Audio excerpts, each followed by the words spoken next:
Civilians में आपका स्वागत है। आज हम लोग बायोलॉजी में तीसरा चैप्टर को शुरू करेंगे जो कि कोशिकीय प्रजनन का रहने वाला है। इससे पहले हम लोग बायोलॉजी में 2 चैप्टर को ख़त्म कर चुके हैं। पहला चैप्टर कोशिका का था और दूसरा चैप्टर हम लोग का जीवाणु का था। तो आज हम लोग तीसरा चैप्टर करेंगे और तीसरा चैप्टर में हम लोग का सिलेबस का अगर बात करेंगे तो इसमें हम लोग को कोशिका चक्र के बारे में पढ़ना है, समसूत्री विभाजन और अर्धसूत्री विभाजन के बारे में हम लोग को पढ़ना है। तो यही 3 टॉपिक के साथ हम लोग का चैप्टर 3 भी ख़त्म हो जाएगा। क्लास के पीडीएफ के लिए आप लोग इस नंबर पर कांटेक्ट कर सकते हैं 6206193277 और आपको यहाँ पे बहुत ही कम प्राइस पे सारे पेपर के पीडीएफ अवेलेबल करा दिए जाएंगे। तो चलिए शुरू करते हैं आज की क्लास को, जिसमें हम लोग का पहला है कोशिका चक्र। तो कोशिका चक्र क्या हो गया? तो कोशिका विभाजन सभी जीवों के लिए एक अत्यंत महत्वपूर्ण प्रक्रिया है। हम लोग पहला चैप्टर में हम लोग कोशिका के बारे में पढ़े थे कि कोशिका जो है वह जीव शरीर की संरचनात्मक व क्रियात्मक इकाई होती है। वहाँ हम लोग देखे थे कि क्यों कोशिका को हम लोग संरचनात्मक इकाई बोल रहे हैं और क्रियात्मक इकाई बोल रहे हैं। तो जो कोशिका होता है वो किसी भी जीव का क्या होता है? सबसे छोटा इकाई होता है। यही हम लोग वहाँ पे पढ़े थे पहला क्लास में। बहुत सारे कोशिका मिलकर क्या करते हैं? उत्तक का निर्माण करते हैं और फिर बहुत सारे उत्तक मिलकर अंग का निर्माण करते हैं और फिर बहुत सारे अंग मिलकर हम लोग क्या होता है? अंग तंत्र का निर्माण होता है और फिर हम लोग का फाइनली एक जीव का निर्माण होता है। तो ये हम लोग पहला चैप्टर में ही पढ़ चुके थे कि किस प्रकार से कोशिका एक जीव का निर्माण करता है या फिर कोशिका को संरचनात्मक और क्रियात्मक इकाई कहा जाता है। यहाँ पे पढ़ रहे हैं कि हम लोग कोशिका चक्र पढ़ रहे हैं। तो कोशिका चक्र में क्या है कि कोशिका विभाजन जो होता है वो सभी जीवों के लिए सबसे महत्वपूर्ण प्रक्रिया होती है, क्योंकि इसी के माध्यम से नई नई कोशिकाओं का निर्माण होता है। एक कोशिका विभाजन के दौरान डीएनए प्रतिकृति व कोशिका वृद्धि होती है। यानी कि जब कोशिका विभाजन होता है तो उस समय डीएनए प्रतिकृति यानी कि डीएनए रिप्लिकेशन, ये क्या होता है कि एक जैविक प्रक्रिया होती है जिसमें डीएनए की 2 प्रतियां बनती है। तो डीएनए प्रकृति होता है। साथ ही साथ क्या होता है? बहुत सारे कोशिकांगों का भी निर्माण होता है जिसके वजह से कोशिका में वृद्धि होती है। तो कोशिका विभाजन के समय डीएनए प्रतिकृति और कोशिका वृद्धि हम लोग को देखने को मिलता है। ये सभी प्रक्रियाएं जैसे कि कोशिका विभाजन, डीएनए प्रतिकृति और कोशिका वृद्धि एक दूसरे के साथ समायोजित होकर इस प्रकार संपन्न होती है कि कोशिका विभाजन सही होता है व संतति कोशिकाओं में इनकी पैतृक कोशिका वाले जीनोम होते हैं। यानी कि क्या हो गया कि हम लोग का जो कोशिका विभाजन हो रहा है, डीएनए प्रतिकृति हो रहा है या कोशिका वृद्धि हो रहा है, ये सभी मिलकर इस प्रकार से कंप्लीट होता है या इस प्रकार से संपन्न होता है जिससे कि कोशिका विभाजन जो होता है वो सही तरीके से हो पाता है। इसके अलावे जो हम लोग के पैतृक कोशिका में जो गुण होते हैं वो हम लोग के संतति कोशिका में भी देखने को मिलते हैं। घटनाओं का यह अनुक्रम जिसमें कोशिका अपने जीनोम का द्विगुणन व अन्य संघटकों का संश्लेषण और तत्पश्चात विभाजित होकर 2 नई संतति कोशिकाओं का निर्माण करती है, इसे कोशिका चक्र कहते हैं। यानी कि क्या हो गया कि जब हम लोग का जो पैतृक कोशिका है वहाँ से कुछ गुण जो है वो हम लोग का संतति कोशिका में भी जाता है, या फिर जितने भी कोशिकांग हैं वे द्विगुणित होकर अलग अलग कोशिकांग का निर्माण करके क्या करते हैं? फाइनली वे कोशिका विभाजन करते हैं। तो वही पूरी प्रक्रिया क्या कहलाती है? कोशिका चक्र कहलाती है। जीनोम क्या हो गया? तो जीनोम क्या हो गया हम लोग का? तो ये किसी भी जीव का आनुवंशिक सामग्री का एक कंप्लीट सेट होता है। तो ये हम लोग का हो गया, लैंग्वेज हो गया। अब हम इसको फिर से समझते हैं कि कोशिका चक्र किसको बोलते हैं। तो सिंपल से यहाँ पे हम लोग क्या देख लें कि कोशिका चक्र क्या हो गया कि इसमें जो डीएनए प्रतिकृति हो गया, कोशिका वृद्धि हो गया या फिर कोशिका विभाजन जो हो गया वो एक दूसरे के साथ इस प्रकार से समायोजित होकर संपन्न होते हैं ताकि कोशिका विभाजन हो सके। इसमें क्या हो जाता है हम लोग का कि सभी कोशिका अपने जीनोम का द्विगुणन करते हैं या फिर अन्य सभी संघटकों का संश्लेषण करने के पश्चात क्या होते हुए विभाजित होकर नई नई कोशिकाओं का, जिसको हम लोग संतति कोशिका बोलते हैं, उन कोशिकाओं का निर्माण करती है और फिर ये चक्र क्या होता है? कंटिन्यूसली चलते रहता है। तो उसी को हम लोग कोशिका चक्र के नाम से जानते हैं। जैसे कि हम लोग इसको यहाँ पे समझते हैं कि मान लीजिए कि ये हम लोग का कोई एक कोशिका है, ये हम लोग का एक कोशिका हो गया। अब क्या होगा कि ये कोशिका जो है ये पहले विभाजन के लिए तैयार होगा। तो यहाँ पे ये कोशिका क्या हो गया? विभाजन के लिए तैयार हो गया। तो ये कोशिका इस जगह पे क्या करता है? विभाजन के लिए तैयारी करता है। और यहाँ पे आके ये विभाजन के लिए इस जगह पे आके कोशिका जो वो विभाजन के लिए तैयार हो जाता है। यहाँ तक क्लियर है। तो ये जो तैयारी का जो अवस्था है, इस अवस्था को हम लोग अंतरावस्था बोलते हैं। अंतरावस्था, जो तैयारी का जो अवस्था है जहाँ पे कोशिका जो विभाजन के लिए तैयार होता है, वो हम लोग का क्या कहलाता है? अंतरावस्था कहलाता है। यहाँ तक क्लियर है। अब क्या होता है कि यहाँ पे ये जो कोशिका है ये विभाजन के लिए तैयार है, यानी कि अब ये विभाजित हो सकता है। तो ये आगे जाके क्या होगा? दो अलग अलग कोशिकाओं में हम लोग का विभाजित हो जाएगा, और यही अवस्था हम लोग का कहलाता है एम प्रावस्था।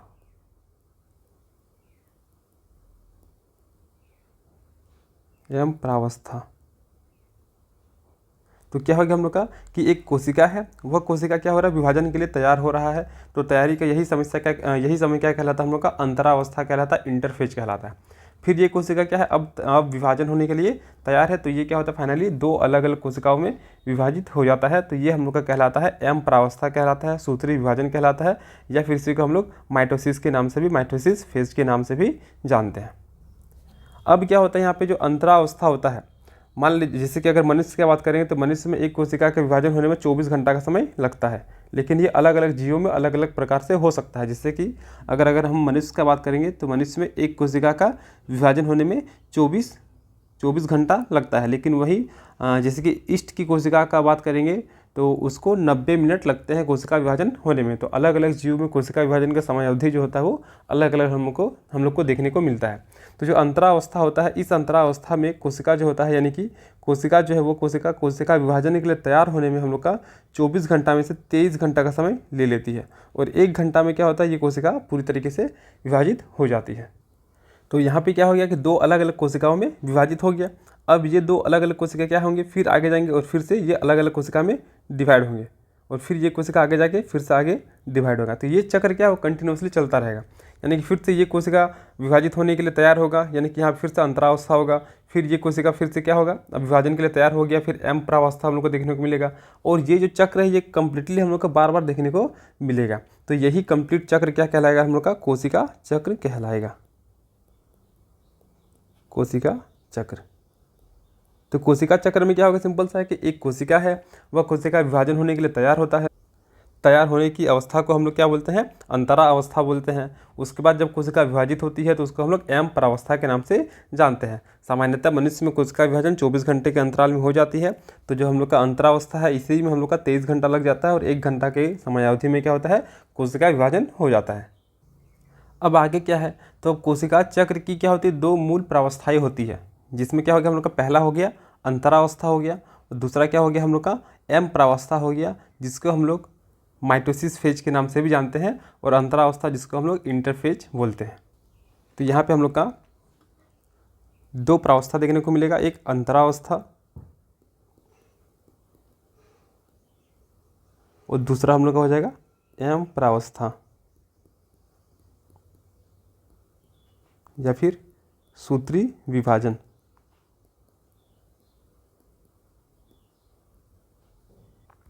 अब क्या है कि अगर एम प्रावस्था का अगर बात करेंगे, अंतरावस्था का अगर बात करते हैं,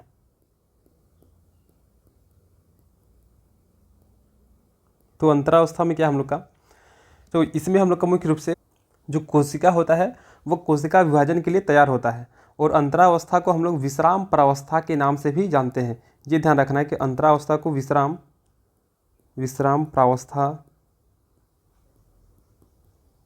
प्रावस्था के नाम से जाना जाता है।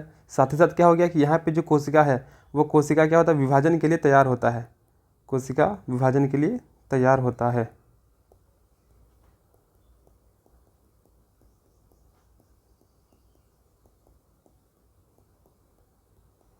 कोशिका विभाजन के लिए यहाँ पे तैयार होता है। और यहाँ पे क्या होता है? साथ ही साथ यहाँ पे कोशिका में वृद्धि देखने को मिलती है, कोशिका वृद्धि होती है। साथ ही साथ यहाँ पे हम लोग का जो डीएनए है, डीएनए इसका प्रतिकृति भी होता है। तो ये सब चीज़ हम लोग को मुख्य रूप से अंतरावस्था में देखने को मिलता है। तो अंतरावस्था क्या हो गया? तो अंतरावस्था को हम लोग विश्राम प्रावस्था के नाम से भी जानते हैं, या फिर विश्राम प्रावस्था भी कहते हैं। ये क्या होता है कि यह वह प्रावस्था है जिसमें कोशिका विभाजन के लिए तैयार होती है। इस अवस्था में कोशिका में वृद्धि देखने को मिलती है, साथ ही साथ डीएनए प्रतिकृति भी होती है। यानी कि यहाँ पे कोशिका वृद्धि और डीएनए प्रतिकृति दोनों यहाँ पे होता है। तो ये सारी चीज़ें मुख्य रूप से हम लोग का अंतरावस्था में देखने को मिलता है। यहाँ तक क्लियर है। अब अगर बात किया जाए अंतरावस्था का, अगर बात किया जाए तो अंतरावस्था को फिर से 3 प्रावस्थाओं में डिवाइड किया गया है। 3 प्रावस्थाओं में डिवाइड किया गया है। इन 3 में क्या क्या आ जाएगा हम लोग का? पहला आ जाएगा हम लोग का जीवन फेज आ जाएगा। अगर हिंदी में अगर इसका बात करेंगे तो इसका नाम है हम लोग का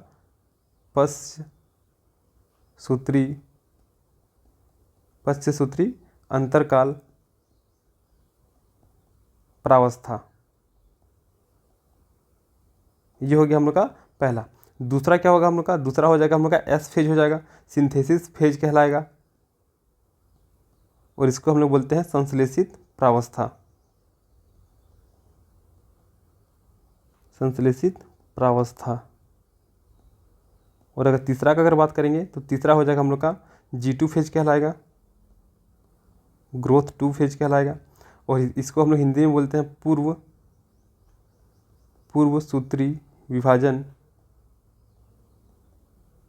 पूर्वसूत्री विभाजन अंतरकाल प्रावस्था। तो देखिए इसको फिर से समझिए। सबसे पहला क्या हो गया कि जो कोशिका चक्र है इसको 2 भाग में डिवाइड किया गया। इसको मुख्य रूप से 2 प्रावस्थाएं में डिवाइड किया गया। एक हो गया हम लोग का अंतरावस्था इंटरपेज, दूसरा हो जाएगा हम लोग का एम प्रावस्था या फिर सूत्री विभाजन बोलते हैं। अंतरावस्था का बात करेंगे हम लोग तो इससे मुख्य रूप से हम लोग इसको विश्राम प्रावस्था के नाम से जानते हैं। इस अवस्था में क्या होता है, कोशिका जो होता है वो विभाजन के लिए तैयार होता है।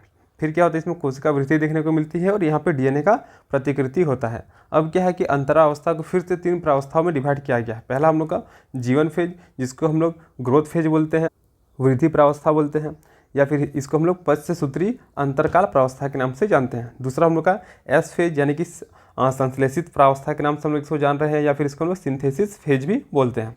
तीसरा क्या होता है हम लोग का G2 फेज होगा, जिसको हम लोग ग्रोथ 2 या फिर वृद्धि 2 प्रावस्था के नाम से जानेंगे, या फिर पूर्वसूत्री विभाजन अंतरकाल प्रावस्था के नाम से जान रहे हैं। तो यहाँ तक क्लियर है। हम लोग इन तीनों को भी अभी पढ़ेंगे, लेकिन इससे पहले हम लोग इसको फिर समझ लेते हैं एम प्रावस्था क्या है, फिर जाकर हम लोग अंतरावस्था आएंगे और इन तीनों चीज़ को हम लोग पढ़ेंगे। तो अब है हम लोग का यहाँ पे एम प्रावस्था। ये दूसरा पॉइंट था हम लोग का एम प्रावस्था।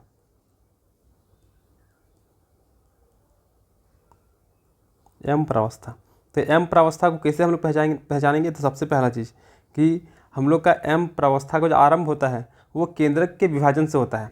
अगर इसका आरंभ का बात करें, एम प्रावस्था के आरंभ का अगर बात करेंगे तो ये हम लोग का केंद्रक के विभाजन से होता है। केंद्रक के विभाजन से शुरू होता है।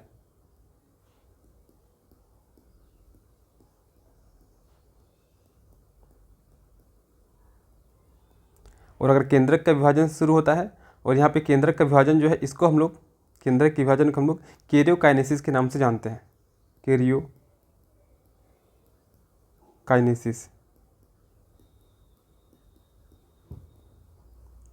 अगर एम प्रावस्था के अंत का बात करेंगे, एम प्रावस्था के अगर अंत का बात करेंगे तो जो अंत होता है वो कोशिका द्रव्य विभाजन के साथ होता है।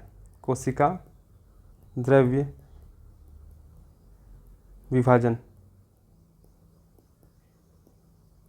के साथ होता है।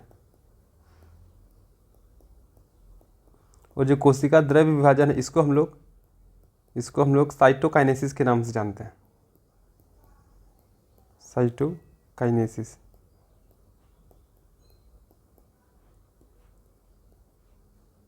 तो क्या हो गया हम लोग का, ये हम लोग अंतरावस्था को देख लिए। अब हम लोग एम प्रावस्था को देख लिए। तो एम प्रावस्था का शुरुआत कैसे होता है?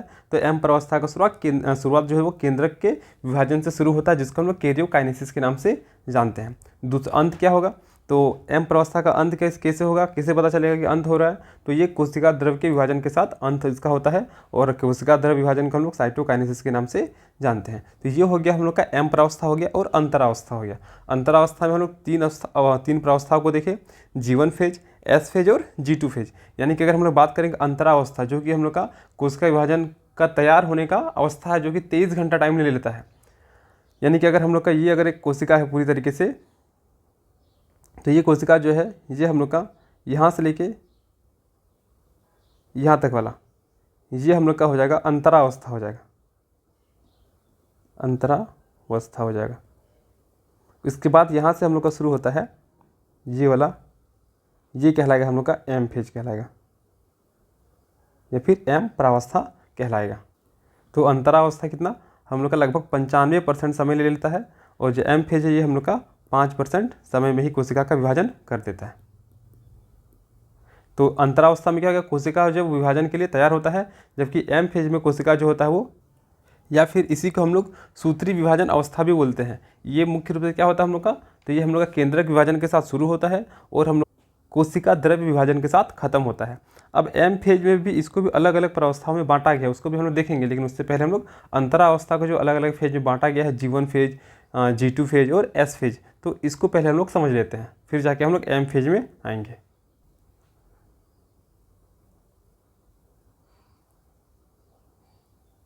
तो ये हो गया हम लोग का G1 फेज हो जाएगा, ये हम लोग का S फेज होगा और ये हम लोग का G2 फेज होगा। तो अगर G1 फेज की बात किया जाए, G1 फेज या फिर इसको हम लोग बोलते हैं वृद्धि प्रावस्था, वृद्धि प्रावस्था। तो अगर इसका बात किया जाए तो यहाँ पे क्या क्या की पॉइंट निकल के आएगा कि G1 प्रावस्था में जो होता है वो कोशिका जो होता है वो सक्रिय होता है। सबसे पहला चीज़ कि जो कोशिका होता है वो सक्रिय होता है। साथ ही साथ क्या होता है कि यहाँ पे जो कोशिका है उसकी कोशिका के आकार में वृद्धि देखने को मिलता है, कोशिका आकार में वृद्धि देखने को मिलता है, कोशिका आकार।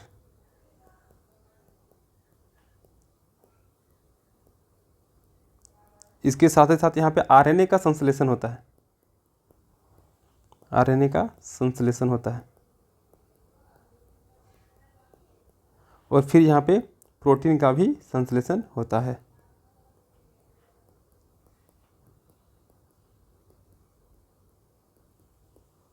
तो G1 फेज, जिसको वृद्धि प्रावस्था के नाम से भी हम लोग जानते हैं, इसमें क्या होता है, जो कोशिका होते हैं ये सक्रिय होते हैं, कोशिका के आकार में वृद्धि देखने को मिलता है, आरएनए का संश्लेषण होता है और यहाँ पे प्रोटीन का भी संश्लेषण होता है। ये होगा हम लोग का G1 फेज होगा। अगर G2 फेज की अगर बात करते हैं तो इसमें क्या हम लोग को देखने को मिलेगा, दूसरा हम लोग का आएगा G2 फेज या फिर इसको हम लोग बोलते हैं संश्लेषित, सॉरी ये हम लोग का S फेज होगा, S फेज, और इसी को हम लोग संश्लेषित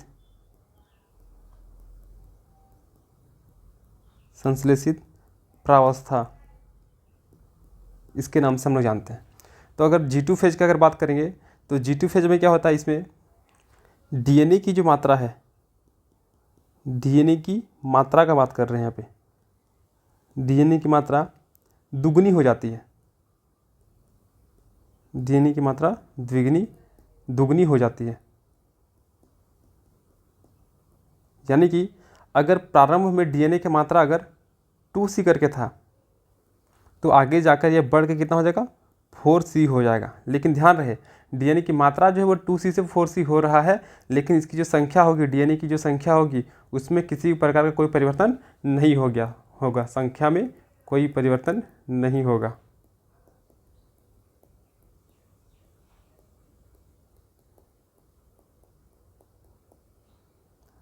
साथ ही साथ हम लोग का यहाँ पे और एक है क्या, जो तारककाय होता है, तारककाय, इसका भी क्या होता है, द्विगुणन शुरू हो जाता है। तो ये तारककाय, ये सब हम लोग कोशिका वाले चैप्टर में पढ़े हैं। तो एस फेज, जिसको हम लोग संश्लेषित प्रावस्था बोल रहे हैं, यहाँ पे क्या हो रहा है कि सबसे पहला डीएनए द्विगुणन हो रहा है या फिर डीएनए की मात्रा जो होती है वो दोगुना हो जाती है। लेकिन इसका मतलब ये नहीं है कि डीएनए की संख्या में वृद्धि होगी। मात्रा बोलने का मतलब ये है कि अगर डीएनए 2C है, डीएनए की मात्रा अगर 2C है तो ये आगे जाकर 4C हो जाएगा। साथ ही साथ यहाँ पे क्या होता है, तारककाय का भी द्विगुणन शुरू हो जाता है। तो ये हो गया हम लोग का G2 एस फेज हो जाएगा। तीसरा आता है हम लोग का G2 फेज आता है, G2 प्रावस्था। इसी को हम लोग वृद्धि 2 ग्रोथ, G फॉर ग्रोथ हो जाएगा, तो वृद्धि 2 प्रावस्था के नाम से जानेंगे। इसमें क्या होता है, प्रोटीन का निर्माण होता है, प्रोटीन का निर्माण। साथ ही साथ यहाँ पे हम लोग का जो कोशिकांग होते हैं, कोशिकांग जैसे माइटोकॉन्ड्रिया, गोल्जी काय, ये सभी चीज़, तो कोशिकांग का द्विगुणन शुरू हो जाता है, यानी कि सब दो दो बनना शुरू हो जाता है, जैसे कि माइटोकॉन्ड्रिया,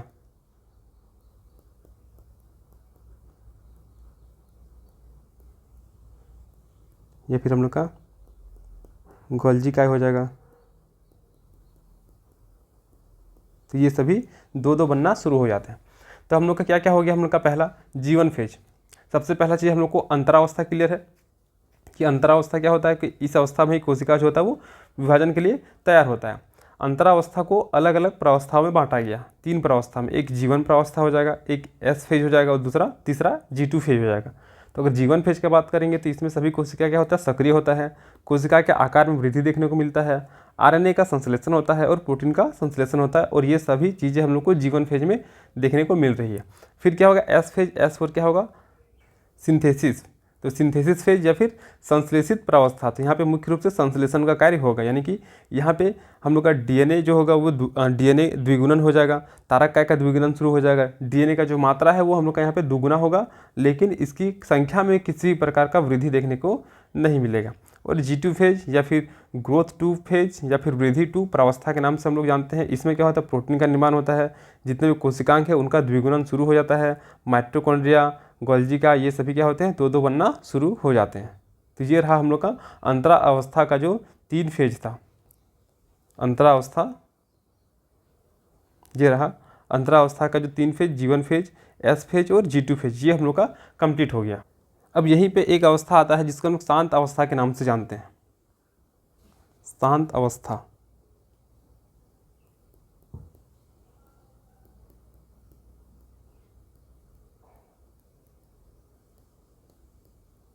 तो शांत अवस्था या फिर इसको हम लोग G0 से दिखाते हैं। इसमें क्या होता है कि जो प्रौढ़ प्राणी होते हैं उनकी कुछ कोशिकाएं विभाजित नहीं होती है, जैसे कि हम लोग का हृदय कोशिका हो गया,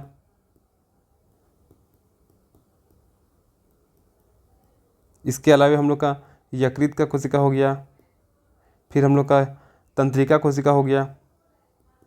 तो जो प्रौढ़ प्राणी होते हैं उनमें हम लोग का हृदय कोशिका, यकृत कोशिका, तंत्रिका कोशिका, ये सभी विभाजित नहीं होते हैं। और जो अनेक कोशिकाएं होते हैं वे कभी कभी विभाजित होते हैं। और ऐसा कब होता है, तो जब क्षतिग्रस्त कोशिका या फिर मरा हुआ जो कोशिका है उनको बदलने की आवश्यकता होती है। तो जो कोशिकाएं विभाजित नहीं होती है वे क्या होते हैं, वे जीवन फेज से निकलकर निष्क्रिय अवस्था में पहुंच जाते हैं, और उसी अवस्था को हम लोग क्या बोलते हैं, शांत अवस्था या फिर G0 अवस्था के नाम से जानते हैं। यानी कि सिंपल सा शांत अवस्था क्या हो गया, तो जो प्रौढ़ प्राणी होते हैं उनमें बहुत सारे कोशिकाएं ऐसी होती है जो कि विभाजित नहीं होते हैं, जैसे कि हृदय कोशिका हो गया। तो ऐसे स्थिति में क्या होगा, ये कोशिका जीवन अवस्था से निकलकर आगे जाकर निष्क्रिय अवस्था में पहुँच जाते हैं, जिसको हम लोग शांत प्रावस्था के नाम से या फिर शांत अवस्था के नाम से जानते हैं। तो अभी हम लोग कोशिका चक्र को समझ लिए थे। फिर हम लोग का कोशिका विभाजन, तो कोशिका विभाजन क्या होगा, तो जिस जैविक प्रक्रिया द्वारा एक कोशिका विभाजित होकर 2 या 2 से अधिक कोशिकाएं उत्पन्न करती है उसे कोशिका विभाजन कहते हैं। कोशिका विभाजन वस्तुतः कोशिका चक्र का एक चरण है। विभाजित होने वाली कोशिका मातृ कोशिका एवं विभाजन के फलस्वरूप बनने वाली कोशिकाएं पुत्री कोशिकाएं कहलाती है। यानी कि ये एक कोशिका है, ये कोशिका क्या हो रहा है, ये कोशिका विभाजित होकर 2 अन्य कोशिकाओं का निर्माण कर रहा है।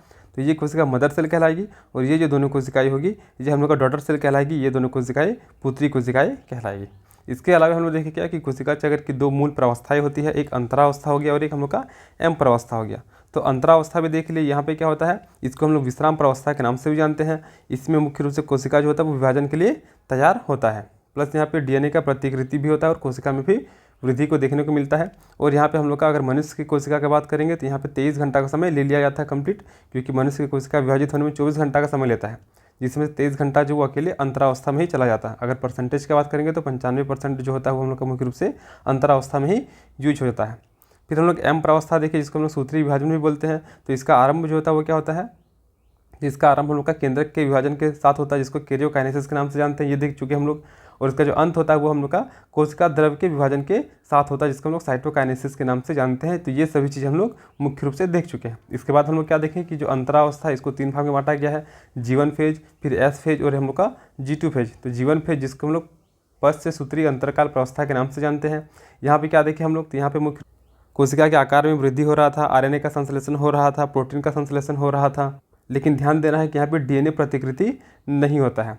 फिर हम लोग का आता है एस फेज आता है, संश्लेषण प्रावस्था आता है। यहाँ पे मुख्य रूप से संश्लेषण का कार्य होता है, यानी कि डीएनए का निर्माण होता है और उसकी प्रतिकृति भी बनती है। इसके साथ ही साथ जो डीएनए की मात्रा होती है वो दोगुनी होती है। इसका मतलब ये नहीं है कि डीएनए की संख्या में भी वृद्धि होगी, बल्कि इसकी मात्रा में वृद्धि होगी। यानी कि अगर डीएनए की मात्रा 2C थी पहले, तो अब जाके वो कितना हो जाएगा, 4C हो जाएगा। फिर हम लोग देखें पूर्व सूत्री विभाजन अंतरकाल प्रावस्था, जिसको हम लोग G2 फेज बोलते हैं, ग्रोथ 2 फेज बोलते हैं। तो इसमें क्या हो रहा है, कोशिका के आकार में वृद्धि हो रहा है। साथ ही साथ यहाँ पे हम लोग अलग अलग कोशिकांग जो है वो भी दुगुनन हो रहे हैं, जैसे कि माइटोकॉन्ड्रिया हो जाएगा, गोल्जी का हो जाएगा, ये सभी चीज़ होगा।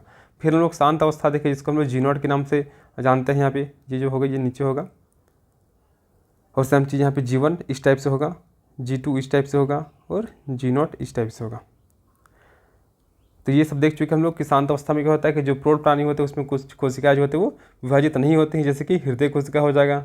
तो ऐसे स्थिति में ये क्या करते हैं, G1 फेज को पार करने के बाद निष्क्रिय अवस्था में चल जाते हैं, जिसको हम लोग शांत अवस्था या फिर शांत प्रावस्था के नाम से भी जानते हैं। तो यहाँ तक हम लोग का क्लियर हो गया है। अब हम लोग देखेंगे समसूत्री विभाजन, जिसको हम लोग माइटोसिस बोलते हैं, या फिर इसी को हम लोग एम प्रावस्था के नाम से भी जानते हैं। तो इसको समसूत्री विभाजन क्यों बोलते हैं, क्योंकि मान लीजिए अगर एक कोई कोशिका है, यह कोशिका विभाजन होने के लिए तैयार होता है। यहाँ पे अगर 46 गुणसूत्र है, तो यहाँ से जो कोशिका बनेगा यहाँ भी हम लोग को 46 गुणसूत्र देखने को मिलेगा, और यहाँ जो कोशिका बनेगा यहाँ भी हम लोग को 46 गुणसूत्र देखने को मिलेगा। तो चूँकि इसमें क्या होता है कि जो गुणसूत्र की संख्या होती है वह बराबर होती है, इसीलिए इसको हम सम विभाजन या फिर समसूत्री विभाजन के नाम से भी जानते हैं। लेकिन इसमें क्या होता है कि सुविधा के लिए क्या करते हैं हम लोग, सुविधा के लिए जो सूत्री विभाजन या फिर समसूत्री विभाजन है, इसको केंद्रक विभाजन की 4 अवस्थाओं में और भी आगे जाके हम लोग विभाजित कर देते हैं। तो समसूत्री विभाजन क्या होगा, यह कोशिका चक्र की सर्वाधिक नाटकीय अवस्था होती है, जिसमें कोशिका के सभी घटकों का वृहद पुनर्गठन होता है। जनक व संतति कोशिका में गुणसूत्रों की संख्या बराबर होती है, इसलिए इसको हम लोग सम विभाजन या फिर समसूत्री विभाजन कहते हैं।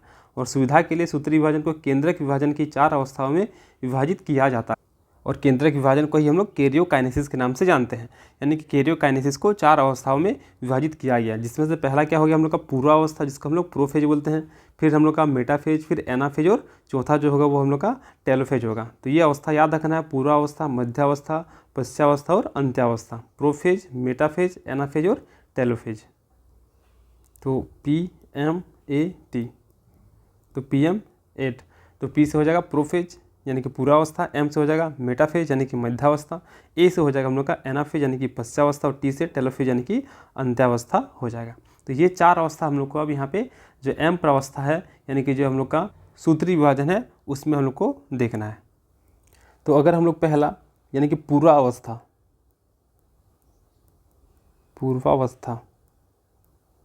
या फिर प्रोफेज, अगर इसका अगर बात करते हैं तो पूर्वावस्था या फिर प्रोफेज, इसका जो शुरुआत होता है ये हम लोग का जो एस फेज हम लोग देखें, एस फेज, और साथ ही साथ जो हम लोग G2 फेज देखें, तो इन दोनों फेज के बाद क्या होता है हम लोग का पूर्वावस्था या फिर प्रोफेज का शुरुआत होता है। और हम लोग एस अवस्था में क्या देखे थे कि एस अवस्था में डीएनए जो होता है वो द्विगुणन होता है, तारक काय का द्विगुणन होता है, डीएनए की मात्रा में वृद्धि होती है।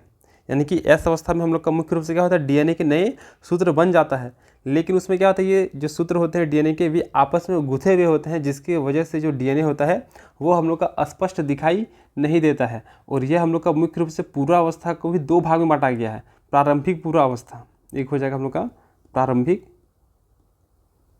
प्रारंभिक पूर्वावस्था, और दूसरा हो जाएगा हम लोग का पश्च पूर्वावस्था। तो अभी क्या बताएं हम कि जो पूर्वावस्था है वो मुख्य रूप से एस फेज और G2 फेज के बाद शुरू होता है।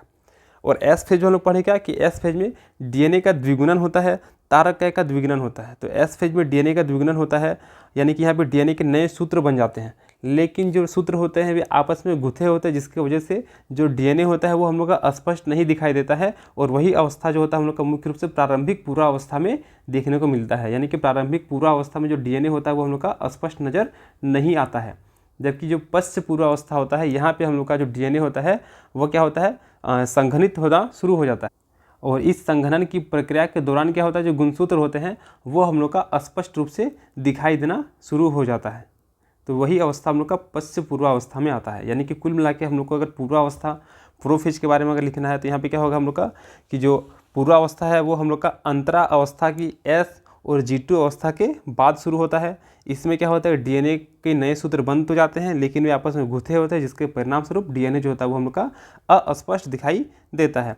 फिर क्या होता है, आगे जाके जो गुणसूत्र होते हैं वे संघनन की प्रक्रिया के वजह से क्या होता है, वे गुणसूत्र का द्रव्य जो होता है वो स्पष्ट रूप से दिखाई देने लगते हैं, जो कि हम लोग का पश्च पूर्वावस्था में होता है। इसके अलावे हम लोग एस फेज में, एस प्रावस्था में और एक चीज़ देखे थे, क्या तारक काय का द्विगुणन हो रहा था। ऊपर हम लोग देखिए यहाँ पे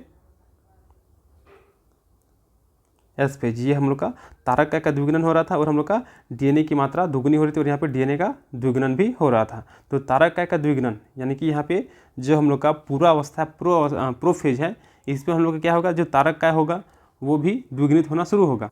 और अब ये तारक काय जो होगा, अब जो तारक काय होगा वे क्या हो जाएगा, जो विपरीत ध्रुव होंगे, विपरीत ध्रुव, तो जो तारक काय होगा वो कोशिका के विपरीत ध्रुवों की ओर चलना शुरू कर देगा। यानी कि ये हम लोग का कोशिका था, पहले तो इसमें जो हम लोग का डीएनए था वो गुथा हुआ था, इसलिए स्पष्ट रूप से हम लोग को नज़र नहीं आ रहा था, लेकिन बाद में जाके जो डीएनए था वो हम लोग का स्पष्ट रूप से नज़र आना शुरू हो गया था। फिर क्या होगा कि यहाँ पे जो हम लोग का जो तारक काय होगा वो हम लोग का पोल्स में जाना शुरू हो जाएगा। तो यही प्रक्रिया मुख्य रूप से हम लोग को प्रोफेज में देखने को मिलता है।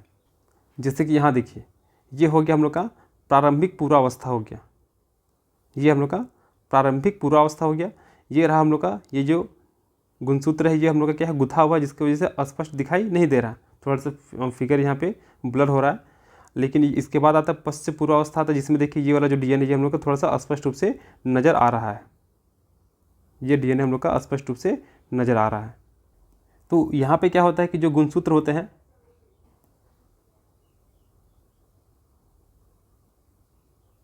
हम लोग का जो गुणसूत्र होता है ये मुख्य रूप से संघनित होकर क्या होता है, ठोस गुणसूत्र बन जाता है।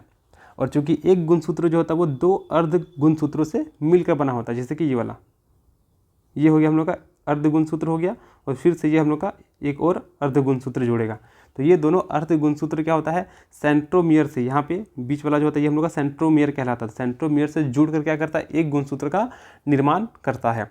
तो हम लोग का जो प्रोफेज है, जो हम लोग का प्रोफेज है, ये मुख्य रूप से क्या होता है, एस और G2 अवस्था के बाद शुरू होता है। एस और G1, यहाँ पे एस और G2 अवस्था होगा। तो G2 अवस्था में क्या होता है कि डीएनए के नए सूत्र बन जाते हैं लेकिन आपस में गुथे होते हैं, जिसके कारण ये स्पष्ट रूप से दिखाई नहीं पड़ता है, जैसे कि ये वाला अवस्था। लेकिन बाद में जाके ये गुणसूत्र स्पष्ट रूप से दिखाई देना शुरू हो जाते हैं। इसके साथ ही साथ जो तारक का है, तारक केंद्र, जिसके बारे में हम लोग कोशिका वाले चैप्टर में पढ़े थे वहाँ पे कि 90 डिग्री वाले ऐसा करके कुछ बताए थे वहाँ पे हम, तो इस टाइप से होता है। तो जो तारक का होता है वो धीरे धीरे हम लोग का विपरीत ध्रुव की ओर चलना प्रारंभ कर देते हैं। इसके अलावा अगर प्रोफेज का बात किया जाए, इसकी विशेषता का बात किया जाए, तो जो गुणसूत्र होते हैं वे गुणसूत्र द्रव जो होते हैं वे संघनित होकर ठोस गुणसूत्र बन जाते हैं। दो अर्ध गुणसूत्र मिलकर क्या होता है, एक गुणसूत्र का निर्माण करते हैं, जो कि आपस में सेंट्रोमियर, ये जो है ये उनका का सेंट्रोमियर यानी कि गुणसूत्र बिंदु, इसके माध्यम से आपस में जुड़े हुए होते हैं। साथ ही साथ जो तारक का द्विगुणन था, जो कि एस प्रावस्था में यानी कि अंतरावस्था के एस प्रावस्था में हम लोग को देखने को मिल रहा था, तो जहाँ पे तारक का है उसका भी द्विगुणन होता है और ये कोशिका के विपरीत ध्रुव में जाना शुरू हो जाते हैं।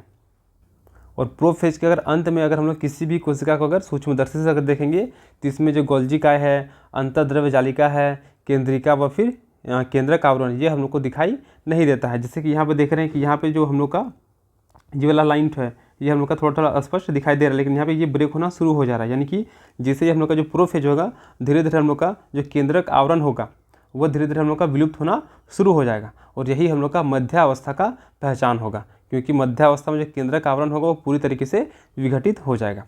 तो हम लोग का जो केंद्रक आवरण है वो धीरे धीरे क्या होता है, हम लोग का अस्पष्ट दिखाई देना शुरू हो जाता है और पूरी तरीके से वो खत्म हो जाता है, जो कि हम लोग का पूर्वावस्था को, अंत की अवस्था को बताता है और साथ ही साथ मध्यावस्था की शुरुआती अवस्था को भी बताता है। तो ये था हम लोग का प्रोफेज था, पूर्वावस्था था। अब आता हम लोग का मध्यावस्था आ जाएगा, मेटाफेज जिसको हम लोग बोलते हैं।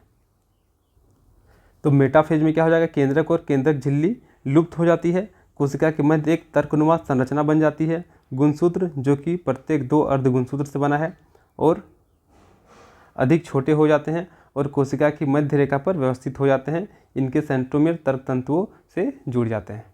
तो मध्यावस्था यानी कि मेटाफेज, इसमें क्या होता है कि केंद्रक आवरण होता है वो पूरी तरीके से विघटित हो जाता है और विघटित होने के साथ ही समसूत्री विभाजन का द्वितीय अवस्था यानी कि मध्यावस्था यानी कि मेटाफेज जो होता है वो शुरू होता है। यानी कि अगर मेटाफेज को पकड़ना है तो सिंपल से वहाँ पे क्या दिखेगा, हम लोग का केंद्रक आवरण बिल्कुल हम लोग को दिखने वाला नहीं है। इसमें क्या होता है, जो गुणसूत्र कोशिका होता है, जो गुणसूत्र कोशिका वो हम लोग का मुख्य रूप से कोशिका द्रव्य में फैल जाता है और इस अवस्था तक क्या होता है कि गुणसूत्रों का संघनन जो होता है वो पूर्ण हो जाता है।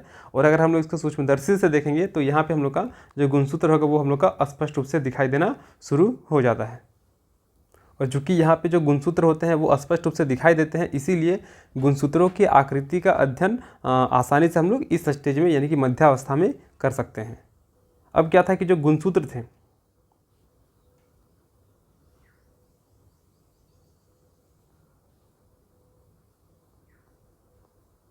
ये देखिए कि जो गुणसूत्र थे ये मुख्य रूप से हम लोग का जो गुणसूत्र बिंदु से यानी कि 2 अर्ध गुणसूत्र बिंदु यानी कि सेंट्रोमियर से जुड़कर एक गुणसूत्र का निर्माण कर रहे थे।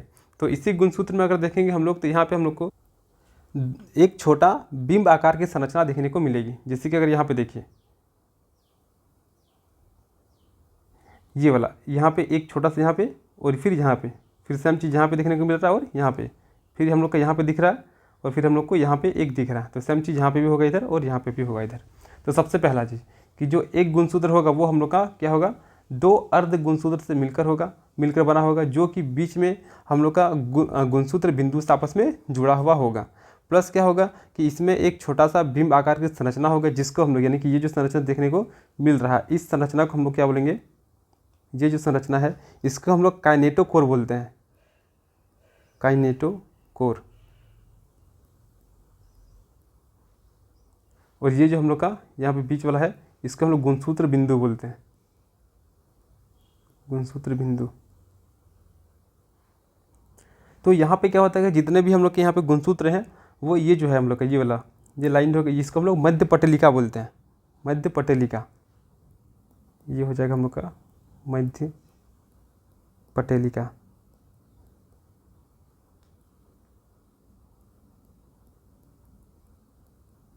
तो देखिए यहाँ पे जो गुणसूत्र जो था उसका निर्माण हो रहा था, ये क्या था इधर उधर बिखरा हुआ था, लेकिन अब क्या होगा और ये जो हम लोग का पोल पे आ गया था, तारक का जो था वो हम लोग का पोल पे आ गया था।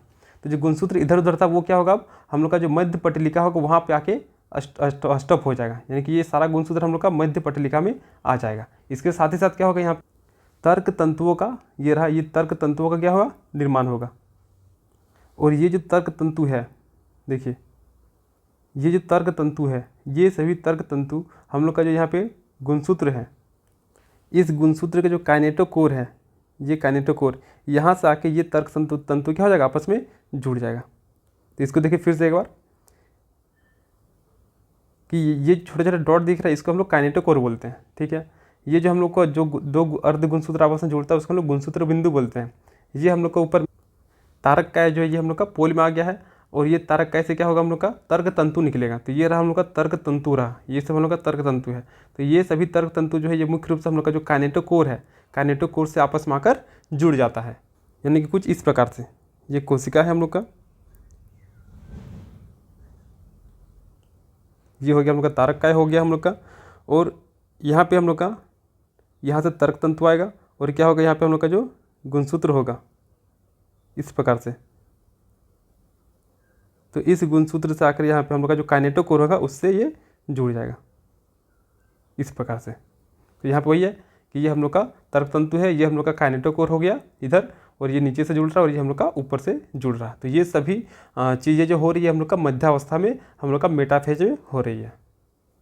तो अगर मेटाफेज की अगर बात करेंगे, मध्यावस्था की बात करेंगे, तो इसमें क्या हो रहा है कि तर्क तंतु गुणसूत्र के काइनेटोकोर से जुड़ रहा है। गुणसूत्र जो है वो मध्य रेखा की ओर जाकर मध्यावस्था पट्टिका, जिसको हम लोग मध्य पट्टिका के नाम से जान रहे हैं, वहाँ पर आकर पंक्तिबद्ध होकर ध्रुव के तर्क तंतु से आपस में क्या हो रहा है, जुड़ रहा है। ये रहा ध्रुव, इसके तर्क तंतु साकर आपस में क्या हो रहा है, जुड़ रहा है। तो ये सभी हम लोग का मध्य अवस्था में देखने को मिल रहा है। यहाँ तक क्लियर है। अब तीसरा आएगा हम लोग का एनाफेज आएगा, यानी कि हम लोग का पश्चावस्था आएगा। तो पश्चावस्था में क्या होता है, जो तर्क तंतु है, ये जो हम लोग का यहाँ पे तर्क तंतु है, ये तर्क तंतु आपस में सिकुड़ना शुरू हो जाएगा। और सिकुड़ने के परिणाम स्वरूप क्या होगा, ये जो हम लोग का गुणसूत्र है जो कि 2 अर्ध गुणसूत्र से बना है, तो जो ऊपर वाला गुणसूत्र देखने को मिल रहा है, क्योंकि ये तर्क तंतु सिकुड़ेगा, जिसकी वजह से ये इसको इधर कवर खींचेगा, ये वाला इसको इधर खींचेगा, ये वाला इसको इधर खींचेगा, और ये जो नीचे वाला है ये इसको इधर खींचना शुरू करेगा, ये इसको इधर खींचेगा, इसको इधर खींचेगा और इसको इधर खींचना शुरू करेगा। जिसके परिणाम स्वरूप जो गुणसूत्र होगा वो गुणसूत्र 2 अर्ध गुणसूत्र में डिवाइड हो जाएगा, और हर अर्ध गुणसूत्र धीरे धीरे क्या होगा, पोल की ओर इधर आना शुरू हो जाएगा। जैसे कि ये वाला, कि ये दोनों गुणसूत्र क्या था, आपस में जुड़ा हुआ था, लेकिन अब ये गुणसूत्र क्या हो रहा है हम लोग का, क्योंकि तर्क तंतु जो है वो हम लोग का सिकुड़ना शुरू हो रहा है, तो ये गुणसूत्र इधर आ रहा और ये गुणसूत्र इधर आ रहा। सेम चीज़, ये वाला इधर आ रहा, ये वाला इधर, ये वाला इधर और ये वाला इधर आ रहा है। यानी कि जो हम लोग का तर्क तंतु वो सिकुड़ रहा है, जिसके परिणाम स्वरूप जो गुणसूत्र था जो आपस में यहाँ पे जुड़ा हुआ था, ये अब क्या हो रहा है, 2 अर्ध गुणसूत्र में डिवाइड होकर धीरे धीरे वो हम लोग का पोल की ओर आना शुरू हो जा रहा है। यानी कि इस अवस्था में जो गुणसूत्र बिंदु जो है वो क्या होता है हम लोग का, विखंडित होता है और अर्ध गुणसूत्र अलग होने लगता है। साथ ही साथ जो अर्ध गुणसूत्र होता है वो हम लोग का विपरीत ध्रुवों की ओर जाना शुरू हो जाता है। तो ये हम लोग का एनाफेज में देखने को मिलता है। तो अगर बात करेंगे एनाफेज का शुरुआत कैसे होता है, तो हम लोग का जो पश्चावस्था था, जो मध्यावस्था था हम लोग का, तो मध्यावस्था पट्टिका पर क्या हो गया था हम लोग का, सभी गुणसूत्र बीच में आ गया था, ये रहा बीच में आ गया था। अब क्या हो रहा है यहाँ पे हम लोग का जो गुणसूत्र था वो क्या होगा, अब हम लोग का अलग होना शुरू हो जाएगा, और इसी अलग होने के साथ साथ हम लोग का एनाफेज भी यानी कि पश्चावस्था भी शुरू हो जाएगा। तो पश्चावस्था के प्रारंभ में मध्यावस्था पट्टिका पर आए प्रत्येक गुणसूत्र एक साथ अलग होने लगते हैं। इन्हें संतति अर्ध गुणसूत्र कहते हैं, जो कोशिका विभाजन के बाद बनने वाले नए संतति केंद्रक का गुणसूत्र बनेंगे। वे विपरीत ध्रुवों की ओर जाने लगते हैं। जब प्रत्येक गुणसूत्र मध्यांश पट्टिका के से काफ़ी दूर जाने लगता है, तब प्रत्येक का गुणसूत्र बिंदु ध्रुवों की ओर होता है और गुणसूत्र की ध्रुवों की ओर जाने का नेतृत्व करते हैं। साथ ही गुणसूत्र की भुजाएं पीछे आती है। तो ये हम लोग देख रहे हैं कि जो गुणसूत्र था जो आपस में ज्वाइंट था, अभी क्या हो रहा है, ये धीरे धीरे हम लोग का इस पोल की ओर आना शुरू हो रहा है, क्योंकि जो हम लोग का तर्क तंतु था वो सिकुड़ना शुरू हो जा रहा है। तो यही है हम लोग का एनाफेज, यही हम लोग का पश्चावस्था। अब हम लोग का आखिरी फेज आता है, अंत्यावस्था आता है, यानी कि टेलोफेज। यही होगा हम लोग का अंत्यावस्था।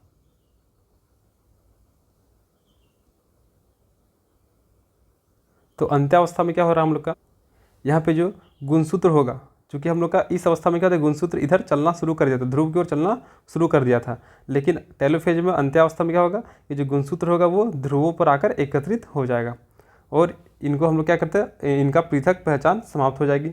गुणसूत्र समूह के चारों तरफ केंद्रक झिल्ली का निर्माण हो जाता है। केंद्रिका, गोल्जिका व अंतर्द्रव्य जालिका का पुनर्निर्माण हो जाता है। यानी कि यहाँ पे जो हम लोग का गुणसूत्र था वो गुणसूत्र अब धीरे धीरे हम लोग का पोल की ओर, ध्रुव की ओर आना शुरू हो जाता है, और फिर क्या होता है, यहाँ पे हम लोग का अलग से केंद्रिका झिल्ली का निर्माण यहाँ पे हो जाता है इस प्रकार से। तो वही वाला बात था यहाँ पे टेलोफेज में अंत्यावस्था में सारा चीज़ लिखा हुआ है। ये देखिए हम लोग का केंद्रिका झिल्ली हम लोग का नजर आना शुरू हो गया यहाँ पे, ये वाला भी। प्लस क्या हो गया कि जो गुणसूत्र का जो स्पष्ट पहचान यहाँ पे हम लोग को पकड़ मारा था, ये गुणसूत्र है, तो ये वाली चीज़ हम लोग को यहाँ पे कहीं भी नज़र नहीं आ रहा। तो यही हम लोग का क्या है, टेलोफेज है। तो अब हम लोग एक बार फिर से इसको कंप्लीट फेज को समझ लेते हैं। तो सबसे पहला हम लोग का क्या था, अंतरावस्था था। इसमें क्या था, कोई कोशिका है जो कि विभाजन होने के लिए रेडी हो रहा है, तो इसी के समय अवधि को हम लोग अंतरावस्था बोलते हैं, जहाँ पे कोशिका विभाजन होने के लिए तैयार होता है। अंतरावस्था की बात करेंगे तो इसको भी हम लोग 3 भाग में डिवाइड किए थे, 3 प्रावस्था में डिवाइड किए थे, G1 फेज, S फेज और G2 फेज में डिवाइड किए थे। जिसमें से हम लोग का जो G1 फेज था, ये रहा हम लोग का G1 फेज। इसमें सभी कोशिका सक्रिय थी। हम लोग का क्या हो रहा था, यहाँ पे कोशिका के आकार में वृद्धि हो रहा था, RNA का संश्लेषण हो रहा था, प्रोटीन का संश्लेषण हो रहा था। S फेज यानी कि संश्लेषित प्रावस्था, इसमें क्या हो रहा था, हम लोग का DNA द्विगुणन हो रहा था, DNA की मात्रा दुगुनी हो रही थी, लेकिन उसकी संख्या में वृद्धि नहीं हो रही थी। फिर तारक का जो था वो भी क्या हो रहा था, यहाँ पे हम लोग का द्विगुणन हो रहा था। अगर G2 फेज की बात करेंगे तो यहाँ पे प्रोटीन का निर्माण हो रहा था, कोशिकांग का निर्माण हो रहा था, जैसे कि माइटोकॉन्ड्रिया हो जाएगा हम लोग का और गोल्जी का हो जाएगा। तो ये सभी चीज़ हम लोग मुख्य रूप से अंतरावस्था में हम लोग देखे थे। अंतरावस्था के बाद हम लोग क्या होता है, यानी कि यहाँ पे कोशिका विभाजन होने के लिए तैयार हो चुका है। अब कोशिका क्या होगा, विभाजित होगा, तो यही कहलाता हम लोग का एम प्रावस्था कहलाता है। और एम प्रावस्था में हम लोग मुख्य रूप से क्या देखे थे, तो एम प्रावस्था को भी अलग अलग प्रावस्था में बांटा गया था, पूर्वावस्था, मध्यावस्था, पश्चावस्था और अंत्यावस्था। तो एम प्रावस्था का अगर शुरुआत बात करेंगे पकड़ में कैसे आएगा, तो इसका शुरुआत जो होता है वो केंद्रक के विभाजन से शुरू होता है, जिसको हम लोग कैरियोकाइनेसिस के नाम से जानते हैं। इसके अलावा इसका अंत कैसे होता है, तो कोशिका द्रव्य विभाजन के साथ हम लोग का एम प्रावस्था का अंत होता है, जिसको हम लोग साइटोकाइनेसिस के नाम से जानते हैं। अब अगर पूर्वा अवस्था की बात करेंगे तो हम लोग पूर्वा अवस्था में देखे थे क्या कि ये अवस्था जो है ये मुख्य रूप से हम लोग का अंतरा अवस्था की एस अवस्था और एस अवस्था प्लस जो हम लोग का G2 अवस्था, इसके G2 अवस्था था, इसके बाद हम लोग का जो पूर्वा अवस्था है, जो प्रोफेज है वो शुरू होता है। इसमें क्या होता है कि जो एस अवस्था था और G2 अवस्था था, उससे हम लोग का मुख्य रूप से DNA के नए सूत्र बन तो जाते थे, लेकिन आपस में गुथे होते थे, जिसके परिणाम स्वरूप DNA जो था वो हम लोग का स्पष्ट रूप से दिखाई नहीं दे रहा था, जो कि हम लोग का प्रारंभिक पूर्वावस्था में हम लोग को देखने को मिल रहा था कि DNA स्पष्ट रूप से नजर नहीं आ रहा था। लेकिन इसके बाद क्या होता है, हम लोग का जो गुणसूत्र होते हैं उनका संघनन शुरू हो जाता है, जिसके परिणाम स्वरूप जो गुणसूत्र द्रव्य होते हैं वो स्पष्ट रूप से हम लोग को नजर आने लगता है, और ये हम लोग का मुख्य रूप से पश्च पूर्वावस्था में देखने को मिलता है। साथ ही साथ हम लोग का जो एस फेज था वहाँ पे हम लोग का तारक काय का भी क्या हो रहा था, द्विगुणन हो रहा था। तो अब क्या होगा, यहाँ पे जो तारक काय होगा भी हम लोग का विपरीत ध्रुव की ओर जाना शुरू हो जाते थे यहाँ पे। तो ये सभी चीज़ हम लोग को मुख्य रूप से पूरा अवस्था में यानी कि प्रो फेज में देखने को मिल रहा था। साथ ही साथ यहाँ पे और एक चीज़ क्या था कि जो यहाँ पे हम लोग का गोल्जी काय हो गया, अंतर्द्रव्य जालिका हो जाएगा, या फिर जो हम लोग का केंद्रिका और केंद्रक आवरण था वो हम लोग का मुख्य रूप से प्रो फेज में देखने को नहीं मिल रहा था। तो जो मध्य अवस्था था उसका शुरुआत भी यहीं पे होगा, क्योंकि हम लोग को यहाँ पे मुख्य रूप से ये जो देखिए ये हम लोग के यहाँ पे थोड़ा बहुत केंद्रिका झिल्ली हम लोग को देखने को मिल रहा है, फिर ये धीरे धीरे यहाँ पे ब्रेक हो रहा है, ये धीरे धीरे हम लोग को यहाँ पे टूटा फूटा नजर आ रहा है, और यही केंद्रिका झिल्ली जो होता है वो आगे जाकर बिल्कुल गायब हो जाता है। तो यही अवस्था मध्यावस्था को इंडिकेट करता है। तो मध्यावस्था में क्या होता है कि जो केंद्र का आवरण होता है वो पूरी तरीके से क्या होता है, विघटित हो जाता है, और साथ ही साथ ये क्या होता है, हम लोग का द्वितीय अवस्था का प्रारंभ हो जाता है। इसमें क्या होता है कि जो गुणसूत्र होते हैं, जो गुणसूत्र कोशिका होते हैं वे कोशिका द्रव्य में फैल जाते हैं, और जो गुणसूत्र होते हैं वे क्या होते हैं, दो अलग अलग दो अर्ध गुणसूत्रों से मिलकर बने हुए होते हैं, जो कि आपस में गुणसूत्र बिंदु यानी कि सेंट्रोमेयर से जुड़े हुए होते हैं। अगर उनका हम और भी अच्छे से देखेंगे तो वहाँ पे हम लोग को उसके सतह पर हम लोग को फिर से और भी दो संरचना, छोटे बिंब के आकार की संरचना देखने को मिलती है, जिसको हम लोग काइनेटोकोर कहते थे। और ऊपर में जो हम लोग का जो पोल था उस तारक का जो था वहाँ से हम लोग का क्या निकलता है, तो वहाँ से हम लोग का तर्क तंतु निकलता है, और वही तर्क तंतु जो वो हम लोग का गुणसूत्र वही हम लोग का क्या होगा, काइनेटोकोर से आपस में जुड़े हुए होते हैं। यानी कि हम लोग अगर मध्यावस्था की बात करेंगे तो यहाँ पे जो तर्क तंतु जो होगा वो गुणसूत्र के काइनेटोकोर से जुड़ा हुआ रहेगा, प्लस जितने भी गुणसूत्र होंगे वो हम लोग का धीरे धीरे कहाँ पे मध्य पटलिका पर आकर व्यवस्थित हो जाएंगे। तो ये हम लोग का था मध्यावस्था। फिर हम लोग का पश्चावस्था आएगा। तो पश्चावस्था में क्या होता है कि जो गुणसूत्र होते हैं, ये जो गुणसूत्र जो कि मध्य पटलिका में आकर व्यवस्थित हो गए हैं, ये क्या होगा, अब ब्रेक हो जाएंगे, यानी कि एक गुणसूत्र दो अर्ध गुणसूत्र में डिवाइड होंगे, और यहाँ पे तर्क तंतु जो होगा वो क्या होगा, सिकुड़ना शुरू हो जाएगा, जिसके परिणाम स्वरूप ये गुणसूत्र डिवाइड हो जाएंगे, और एक एक अर्ध गुणसूत्र जो होगा वो हम लोग का धीरे धीरे पोल की ओर चलना शुरू हो जाएगा।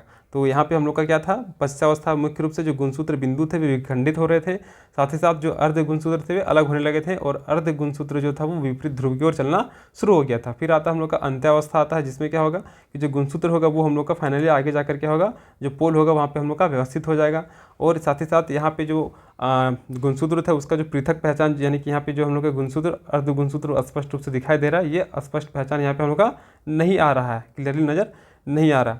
साथ ही साथ क्या होगा, यहाँ पे हम लोग का अलग से क्या होगा, यहाँ पे हम लोग का केंद्रक झिल्ली का निर्माण शुरू हो जाएगा। प्लस क्या होगा कि चूंकि अब ये कोशिका क्या होगा, दो अलग कोशिका का निर्माण करने वाला है, तो ऐसी स्थिति में जो केंद्रिका होगा, गोल्जी का होगा और अंतःप्रदव जालिका होगा, इसका भी पुनर्निर्माण शुरू हो जाएगा। तो यही अवस्था क्या था, हम लोग का अंत्य अवस्था था। तो इसी के साथ हम लोग का जो एम प्रावस्था हो गया, जिसको सूत्री विभाजन अवस्था या फिर हम लोग इसको सम विभाजन बोलते हैं, क्योंकि यहाँ पे जो गुणसूत्र की संख्या होती है वो बराबर विभाजित होती है, इसीलिए इसको हम लोग सम विभाजन बोलते हैं। ये हम लोग का पूरी तरीके से खत्म होता है। इसके बाद हम लोग और एक क्लास लाएंगे जिसमें हम लोग अर्धसूत्री विभाजन के बारे में पढ़ेंगे, और ये जो हम लोग का तीसरा चैप्टर है, ये चैप्टर भी हम लोग का एक क्लास में ख़त्म हो जाएगा। तो मिलते हैं अगली क्लास के साथ, तब तक के लिए धन्यवाद।